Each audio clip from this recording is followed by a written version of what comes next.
Ahmed, bienvenue dans Les Yeux dans les Yeux. Je suis heureux de vous recevoir, vous venez de Paris. Aujourd'hui, on voulait vous inviter. Vous faites partie de la communauté Ahmadiyya, qui prône un islamisme modéré. En tout cas, vous battez contre l'islamisme radical. Parlez-moi un peu de cette communauté Ahmadiyya. Merci déjà de m'avoir invité. Tout d'abord, la communauté musulmane Ahmadiyya, elle s'inscrit dans l'orthodoxie islamique. Oui. Et comme dans toutes les religions, malheureusement, il y a justement des courants radicaux qui sont minoritaires, et c'est le cas aussi en islam. Aujourd'hui, malheureusement, c'est cette manière de concevoir la religion qui est mise en avant. Et la communauté musulmane Ahmadiyya qui s'inscrit profondément dans la tradition pacifique de l'islam originel, évidemment dénonce cette manière de voir l'islam qui n'est pas du tout conforme à l'esprit et la lettre de l'islam. Voilà, c'est important de le répéter à nos téléspectateurs qu'il y a plein de religions, qu'il y a des religions et qu'il y a toujours des gens un peu qui profitent de ces religions pour véhiculer des messages extrêmes et qui ne sont pas mais qui ne sont pas liés qu'à l'islam, hein, on le rappelle. Voilà. Tout à fait, c'est important de le rappeler. Et surtout, la religion, avec un grand R, ne prône jamais la violence. Et l'islam qui s'inscrit dans la continuité des grands monothéismes ne déroge pas à cette règle-là. Malheureusement, aujourd'hui, on donne une tribune aux radicaux, aux extrémistes, et l'amalgame est rapidement fait, alors que la violence, le radicalisme est aussi éloigné de l'islam que l'est le ciel de la terre. Alors, c'est votre métier ou vous faites un autre métier à côté? Vous faites ça à 100% Moi, je suis effectivement employé à 100% pour la chaîne MTA français, qui est une chaîne internationale. Je m'occupe de la coordination des studios francophones à travers le monde, au Canada, en Afrique, et en Europe. Alors, la communauté, combien de personnes en tout dans le monde? 30 millions, 30 environ. Environ. Donc 2000 en France, 30 millions. Dans le monde, oui. Il y en a 20 dans le Var ou dans la région? Oui, il y a une vingtaine de membres dans la région, avec une antenne, avec le président, un comité. Donc, elle se trouve où, cette antenne? Dans la région de Toulon. Dans la région de Toulon. Oui. Si moi, je veux m'y intéresser, voir un peu ce que vous proposez, comment on peut vous joindre, comment ça se passe? Vous pouvez m'appeler directement ou rentrer en contact directement avec notre représentant ici dans le Var. Donc, il y a un site internet, il y a... Tout à fait, oui, il y a un site internet, on a comme je dis, une chaîne YouTube, donc on est complètement visible, on organise régulièrement des événements. Dans le Var Dans le Var, on organise aussi des événements fédérateurs comme des conférences interreligieuses. D'accord. Quelles sont les actions concrètes de la communauté? Promouvoir le vivre ensemble, inverser la tendance, démontrer que l'islam est une religion pacifique, non pas dans un but prosélyte, mais vraiment pour éviter les amalgames. Essayer de faire comprendre qu'il n'y a pas intérêt aujourd'hui à stigmatiser une religion, mais plutôt chercher à trouver ce qui nous réunit, ce qui nous rassemble. C'est pour ça qu'on fait des actions qui vont, comme je le dis, dans des conférences interreligieuses. On fait des peace symposiums aussi. Régulièrement, à travers notre branche humanitaire qui est Humanity First, on fait des dons sanguins. Hein. On fait toutes les actions qui vont aller dans le sens positif et qui vont contribuer à améliorer la vie dans la société. Eh bien, vous trouvez toujours la communauté musulmane Ahmadiyya. Par exemple, dans notre siège à Saint-Prix, dans le Val d'Oise, on a participé à la restauration d'une église, l'église Saint-Germain-de-Tort, qui a 2 siècles d'existence. On a fait une marche pour obtenir des dons. Et à travers cette marche qui a été initiée par nous et dont les participants étaient majoritairement des membres de la communauté, on a réussi à récolter, je crois, quelque chose comme 7 000 € qu'on a reversé intégralement à l'église. Très bien. Donc, et dans le coin ici, au niveau local, est-ce que vous avez pu monter des opérations bon, j'imagine que c'est plus difficile. Là, comme c'est tout jeune encore, mais c'est vrai qu'on a des projets d'organisation de conférences, hein, comme je l'ai dit, des peace symposiums, des conférences interreligieuses. Et on a aussi tracté des prospectus, Notamment, il y a un tract qu'on a beaucoup tracté dans la région qui s'appelle l'amour de la patrie. Oui. Fait partie de la foi, parce que justement, c'est un enseignement d'islam que l'amour de la patrie est une composante de la foi. On ne peut pas être aujourd'hui un croyant sans avoir une fidélité et un amour sincère pour la patrie dans laquelle on vit, que ce soit une patrie d'adoption ou une patrie de naissance. Très bien. C'est de bonnes valeurs Oui. que vous prenez. Et c'est les valeurs islamiques, c'est pas circonstanciel. D'accord. J'aime bien à préciser. Comment c'est perçu par, par votre... Bon, c'est une communauté, par vos frères, les gens dans les cités. Comment vous êtes perçus? Comment ça se passe? Comment se passe est-ce que l'islamisme radical en France va mieux? Est-ce qu'on arrive à combattre ce phénomène ou ça s'empire? Qu'est-ce que vous ressentez, vous, de votre côté, au niveau de la communauté? Ça, c'est une question qu'il faudrait poser aux spécialistes de ces questions-là. Mais malheureusement, votre sentiment, comment vous êtes accueillis, vous? Demain, vous arrivez dans une cité, vous tractez, ils vont vous accueillir à bras ouverts, ils vont vous aider, ils vont vous écouter, comment ça se passe? Des fois, il nous arrivait de tracter dans des boulangeries, par exemple, de déposer des prospectus et la propriétaire, contente du contenu, nous a offert des pains au chocolat. D'accord. Ou parfois, des passants dans la rue, justement, qui ont vu le tract sur l'amour de la patrie et ont accueilli ça très étonnés, parce que souvent, cette vision de l'islam, ils ne la connaissent pas, malheureusement. Ben, en ce moment, on met pas celui-là en avant, en fait.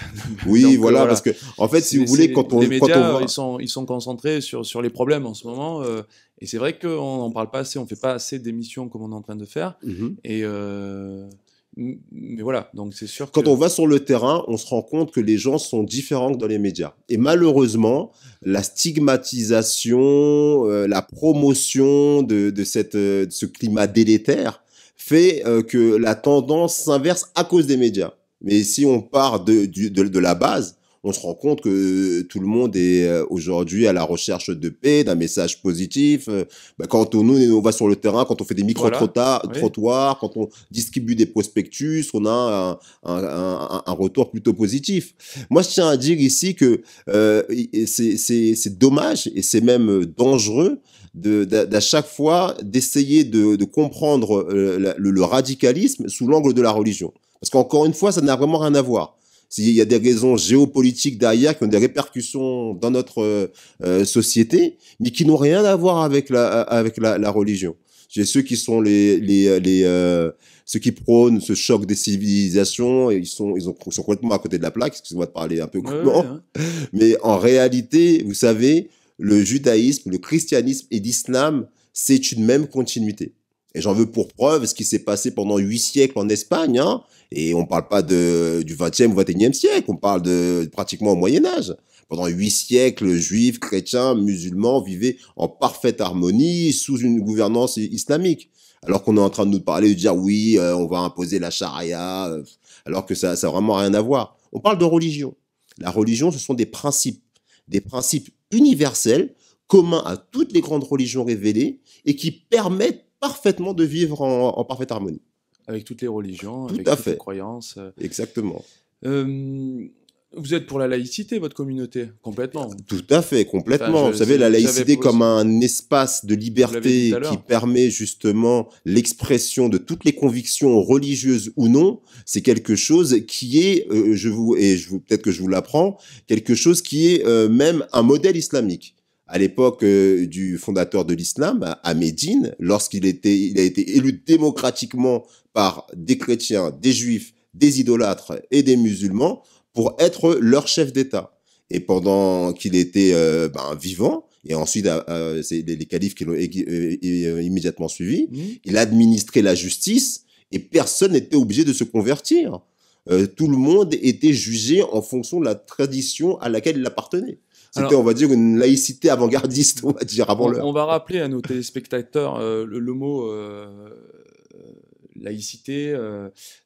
On est bien d'accord, c'est que c'est au niveau de l'État, donc la France, l'État français, qui est une séparation entre la société civile et la société religieuse. Tout à fait. Voilà, c'est vraiment une grosse séparation. On peut rappeler que dans certains pays, aujourd'hui, il y a des États islamistes, hein, c'est-à-dire que où la religion est mêlée avec Des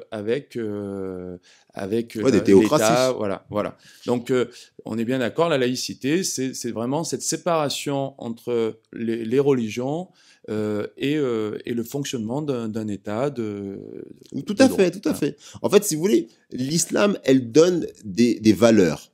Et à partir du moment où une société respecte ces valeurs-là, on peut dire d'une certaine manière qu'elle est islamique. On va dire, par exemple, la France, aujourd'hui, est plus islamique dans son esprit et dans sa pratique, hein, en ce qu'elle accorde des libertés qui permettent le vivre ensemble, que certains pays qui se prétendent islamiques, alors que dans la réalité, dans les contraintes qu'ils imposent, eh ben, s'éloignent justement du sens de cette religion. Ça, c'est important ce que vous dites. Ah oui, c'est Donc, surtout dans vrai. certains pays du Maghreb ou en Afrique ou même non, mais on rappelle encore une fois, il y a pas que il y a beaucoup l'Asie aussi, l'Indonésie hein, qui est aussi majoritaire. On a vraiment l'islam est partout dans le monde, comme le christianisme, comme toutes les religions. Vous avez dit que c'était, il y avait en France, on laissait un peu, on était un peu, comment dire, on laissait faire un peu trop les choses. Non, du tout, au contraire, bien au contraire. Je dis que dans l'esprit, c'est ce que encourage l'islam. Vous savez, encore une fois, je veux revenir à ce qui est comparable. Le fondateur de l'islam, quand il est venu, il a apporté une révolution. Parce que son message, il est venu pour abolir l'esclavage, il est venu pour redonner ses droits à la femme, il est venu pour apporter une possibilité aux gens de vivre ensemble. Quand il est venu, il a trouvé une société où les gens se battaient les uns contre les autres. Ouais. Et il n'a pas imposé sa manière de voir, au contraire, il a été persécuté. Et malgré le fait qu'il était persécuté, après les persécutions, quand il a été amené à être au pouvoir, il a pardonné tous ses bourreaux. Et il leur a laissé leur liberté de conscience. En ce sens-là, des pays comme la France, l'Angleterre ou des pays occidentaux qui permettent une liberté et qui permettent à toutes les expressions, justement, de pouvoir, à toutes les confessions et non-confessions de pouvoir s'exprimer librement, on est dans le modèle islamique. Très bien. Et donc, ce que fait la France aujourd'hui, c'est un exemple. C'est un exemple, tout à fait. Et c'est conforme, justement, aux valeurs islamiques. C'est ce que je dis. Très bien. Et ça, et encore une fois, je tiens à le répéter, ce n'est pas un comportement, c'est pas circonstancié. C'est ce que prône l'islam. Parce que dans l'histoire islamique, bon après il y a des périodes où il y a eu des conquêtes qui étaient purement territoriales, mais dans l'histoire islamique du fondateur de l'islam et de ses 4 principaux califes, vous savez, je vais vous donner par exemple un exemple de ce qui s'est passé en Syrie. On rapporte que Abu Ubaïda, qui était le gouverneur de Syrie, il était dans le cadre de guerres régulières, donc des guerres toujours défensives. Il s'est rendu compte qu'il devait battre en retraite parce qu'il ne serait pas capable de pouvoir confronter l'armée ennemie. Et il avait sous son administration des juifs et des chrétiens. Et donc, qu'est-ce qu'il a fait?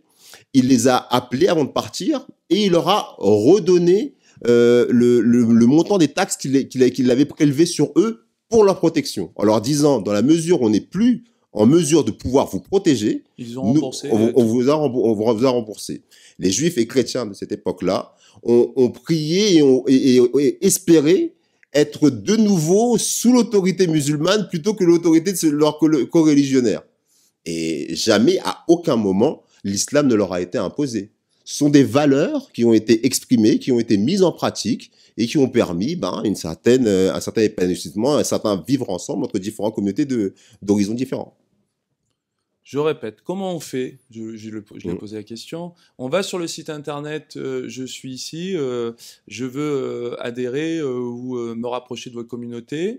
Je vais sur le site internet, Vous... parce que je suis allé moi sur le site internet, c'est énorme, c'est international, c'est écrit en anglais, c'est une partie anglaise, une grosse partie anglophone. On arrive à trouver vraiment vous pouvez déjà nous envoyer des emails à mta.français@mta.tv. Oui. Là, vous pouvez nous envoyer vos emails pour répondre à toutes vos questions. Oui. Vous pouvez aller sur notre site internet francophone qui est www.islam-ahmadiyya.org.